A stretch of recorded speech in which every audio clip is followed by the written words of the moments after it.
OU యూనివర్సిటీలో మొత్తానికైతే high tension నెలకొన్న వేళ ఈ విగ్రహాల ధ్వంసం ఏదైతే ఉందో అది పోలీస్ స్టేషన్ వరకు వచ్చింది, కేసు పెట్టడం జరిగింది. మరి వెనక బాధ్యులు ఎవరున్నారు? నిజంగా ఇది ఒక కుట్రనా లేకపోతే ఒక వర్గం నుంచి వచ్చిన గొడవనా? అసలు వెనక ఏంటి అసలైన నిజం అనేది తెలుసుకుందాం. మనతో పాటు ఏసీపీ సార్ జగన్ సార్ ఉన్నారు. సార్ నమస్తే.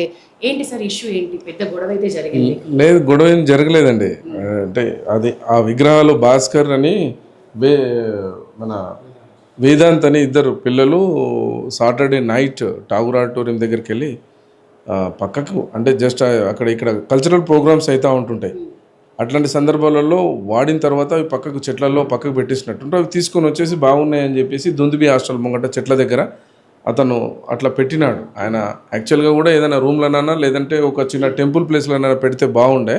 ఆ చెట్టు కింద పెట్టినాడు. చెట్టు కింద పెట్టడం వల్ల అవి ఈరోజు పలిగిపోయినట్టుగా కనిపించినాయి. ఇమీడియట్గా మేము కూడా ఎవరైనా పలగొట్టిండొచ్చిన అందరిలాగా అందరితో పాటు అందరు అనుకున్నారు. వాళ్ళు కూడా కొంతమంది పిల్లలు వచ్చేసి చెప్పినారు. ఇమీడియట్గా మా ఇన్స్పెక్టర్ గారు ఎస్ఐలు అంతా ఇమీడియట్గా స్పాట్కి వెళ్ళి అక్కడ సీసీటీవీ ఫుటేజ్ని అంతా తీసుకొని వచ్చి వెరిఫై చేస్తే అది గాలికి పడిపోయినట్టుగా సీసీ ఫుటేజ్లో కవర్ అయిపోయింది. అది వాళ్ళు కూడా పిల్లలు వాళ్ళందరూ కూడా అందరూ చూసినారు. ప్రాబ్లం ఏం లేదని చెప్పి గాలికి పడిపోవడం వల్ల ఫస్ట్ ఒకటి పడ్డది, మళ్ళీ ఒక 5 to 10 minutes తర్వాత ఆ పడ్డదాని మీదకి వెళ్ళి ఇంకోటి పడ్డది.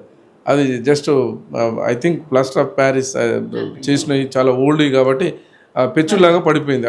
అక్కడ ఎట్లయితే పడిపోయినాయి అట్లనే పడిపోయింది. సో ఆ తర్వాత పొద్దున ఎవరో మళ్ళీ తీసి ఎవరో పెట్టినట్టుంటుంది.